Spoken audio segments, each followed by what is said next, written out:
वंदे जीवन जीवनम सत्पुरुषम। मोर परमाराध्य गुरुदेव श्री श्री ठाकुर, परमाराध्य जगज्जननी श्री श्री बड़मा, परम पूज्यपा श्री श्री बड़दा, परम पूज्यपा श्री श्री आचार्य देव समस्त श्रीपद पंकज तले मोर अनंत कोटि प्रणाम कराई। आज विशेष सत्संग रे पौरोहित करुवा ठाकुर सम्मानस्पद सह प्रतिनिधि देवता श्रीजुक्त अभय कुमार परिड़ा महोदय आज सत्संगर मुख्य आलोचक ठाकुर सम्मानस्पद सह प्रतिनिधि देवता श्रीजुक्त रघुनाथ पस्तिया महोदय, उपस्थित सम्मानस्पद ऋतिक देवता मंडली, सम्मानस्पद ठाकुर कर्मीवृंद, सम्मानस्पद गुरुजन वृंद, सम्मानीय मातृमंडली, इष्टप्राण गुरु भाई माने, छोट छोट पिला माने, डाकबाज यंत्र साहाय्य दूर रही शुणुवा भक्तवृंद आपण मानू मोर अंतरर प्रीतिपूर्ण जयक जनाऊँ। आपण माने समस्त अवगत हेले आज जगतसिंहपुर सत्संग विहार श्री विग्रह प्रतिष्ठा दिवस उपलक्षे द्वादशतम प्रतिष्ठा दिवस उपलक्षे आज ये सत्संग आयोजन कर परम पूज्यपद श्री विज्ञानंदर करकमल प्रतिष्ठा होता।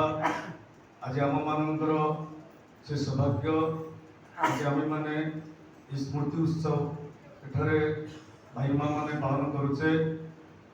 आज मुख्य आलोचक आपण मान गण अच्छा से विशेष भाव में आलोचना करेंगे। जहाँ भाई कहीगले पूर्व श्री श्री ठाकुर धर्म अनुष्ठान सत्संग कोटि कोटि नरनारी ठाकुर चरणाश्रित होती। ठाकुर भाषा माई सत्संग is nothing but man making factory. Thakur को जड़े भक्त एक्स कमिशनर से दिन पचार ठाकुर आपणकर केते बड़ धर्म अनुष्ठान सत्संग व्हाट इज योर मिशन। यार उत्तर में ठाकुर कहते my mission is to thrust consciousness manhood in a man. गोटे मनीष भितर मनीष पणिया सृष्टि करवा, गोटे अयोग्य मनीष को योग्य करवा, गोटे योग्य मनीष को सुयोग्य करवा, यह मोर इच्छा। ठाकुर जो इच्छा थिला दीर्घ 81 वर्ष का ठाकुर जो लीला कर गले ठाकुर कहते कि अच्छ मत गोटे मनीष भिक्षा दब। तांकर अवर्तमान कोटि कोटि नरनारी ठाकुर चरणाश्रित होती। ठाकुर जो आसिले आम मानक गोटे अयोग्य मनीष को योग्य करने, गोटे योग्य मनीष को सुयोग्य करने ठाकुर जो इच्छा थिला। एवं आज आम माने महाभाग्यवान आमे माने चरणाश्रित। ठाकुर आसिले पंचनीति अनुशासनवाद आम मानक देले। यही पंचनीति को मनीष जदि जीवन में ठीक ठीक भाव में पालन करे तेरे मनीष एक देवमान रूपांतरित हो। ठाकुर से निर्भर बाणी कहले मु जो योजना जाजन इष्टबुद्धि सदाचार स्वस्तनिकता कही आचार्य कुलप्रथा विवाह विधि जन्मगत संस्कार समत शिक्षा युड़िक जदि वंश परंपरा अभ्यासगत हुए इष्ट स्वार्थ प्रतिष्ठा को मुख्य करी तेरे भारत बहिर्भारत में बहु देवज्ञानी आविर्भाव असंभव नुहे।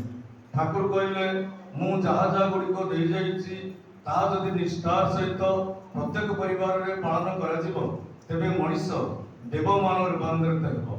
तेणु ठाकुर जे निर्भर प्रतिश्रुति देले एवं से निर्भर बाणी सद्गुरुंकर शरणापन्न हो सतना मननकर सत्संग आश्रय ग्रहण कर। मु निश्चय करी कहूची तुमको तुमर उन्नयन पाई भावी पकेब ना। मरना मारना भारत मृत्यु को अवलुप्त कर। तेणु भक्तवृंद जो विपद समय सब घटी जाइए आगामी दिन में जो विपद आसूची मनीष बचापी किसी पथ ना। तेणु ठाकुर सतनाम मनीष पाखे एकांत भाव में जे प्रयोजन रही परम पुरुष श्री श्री ठाकुर अनुकूल चंद्र से दिन 1940 मसीह भक्त मान गहन में बसी मनुष्य प्रति भावी चरम विपद जानी से दिन व्यतीत कंठर ध्वनित होता दुनिया सामने एपरी सर्वनाश आसूची ଯାହା ତୁଳନାରେ ଏହି ବିଶ୍ୱଯୁଦ୍ଧ, ଏହି ଧନକ୍ଷୟ, ଏହି ଜନକ୍ଷୟ କିଛି ନୁହେଁ। ଅବସ୍ଥା ଦେଖି ମନେ ହୁଏ ମନୁଷ୍ୟତର ମୂଳ ବୁନିୟାଦ ଆଜି ନଷ୍ଟ ପାଇଯିବା ଉପରେ। ଭକ୍ତମାନେ ପଚାରୁଛନ୍ତି, ପ୍ରଭୁ କିଭଳି ଭାବରେ ଏ ମଣିଷ ସମାଜ ରକ୍ଷା ପାଇବ? ଏହାର ଉତ୍ତରରେ ଠାକୁର କହୁଛନ୍ତି, ସଦୀକ୍ଷା, ସତ୍ଶିକ୍ଷା, ସୁବିବାହର ପ୍ରଚଳନ କରିଦିଅନ୍ତୁ ଆପଣମାନେ।